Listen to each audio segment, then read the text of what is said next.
Hi friends, అందరికీ hi.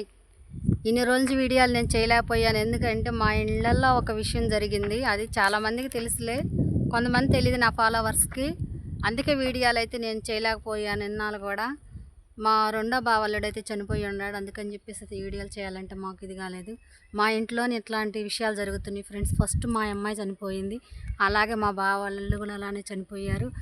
మాకే ఎందుకు ఇలా జరుగుతుంది అర్థం కావట్లేదు. దేవుడు ఎందుకో మా పైన పగబెట్టాడు. ఒక రైతు వారికి చాకరీ చేసుకొని బతికేవాళ్ళం మేము. మాకు ఇలాంటి అన్యాయాలు జరుగుతున్నాయి. మరి ఎవరిని ద్వేషించాలి, ఎవరిని అనాలో కూడా మాకైతే తెలియటం లేదు. మా కష్టాలు అయితే ఇలాగున్నాయి. అయితే ఈరోజు వచ్చేటప్పటికి పెద్ద చిక్కుల్లో మొక్కలన్నీ ఇప్పుడు 4-5 రోజుల నుంచి చాలకల్లే వచ్చి అబ్బాయి చనిపోయిన కానీ చాలకల్లి అసలు రాలేదు.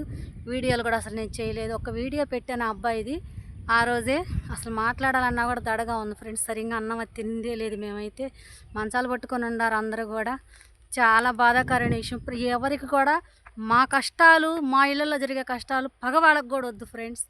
ఎందుకంటే అది అసలు తట్టుకునే విషయాలు కాదు. చిన్న చిన్న పిల్లలకే భర్తలు చనిపోయి ఎంతో కష్టాల్లో ఎన్నో బాధల్లో ఉన్నారు. అట్టనే మా పెద్ద కూతురు కూడా చనిపోయింది ఫస్ట్ టైంలో. ఇవన్నీ ఇట్లా జరుగుతూ ఉంది. మిమ్మల్ని అందరిని మళ్ళీ బాధ పెట్టడం ఎందుకులే ఫ్రెండ్స్. నేను పడేది కాక ఇదిగో పప్పు చిక్కుడు విత్తనాలు చేలో విత్తనం, ఆడకెత్తనం పోయింది. ఎకరం చేను 7 ఏసాలు ఏముంటుంది ఇది. ఇది మొత్తం తోలి తర్వాత మొక్కలైతే పాలిస్తున్నాము. కూలోళ్ళని పెడితే ఇక్కడ మేమైతే ఇప్పుడు డబ్బులు కూడా ఇవ్వలేము. అందుకని చెప్పేసి ఎవరిని పెట్టకుండా మేమే చేసుకుంటున్నాం. మా భార్య భర్త మేమిద్దరమే వ్యవసాయం చేస్తే అయిపోయింది. మొక్కలన్నీ పాలిచ్చాము. అలాగే ఏడన్నా ఒక విత్తనం పోతే నాటుతున్నాము.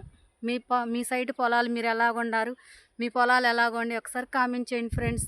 మీ ధనలక్ష్మి అగ్రికల్చర్ వీడియోలు చూడండి, లైక్ చేయండి, సపోర్ట్ చేయండి. Bye friends.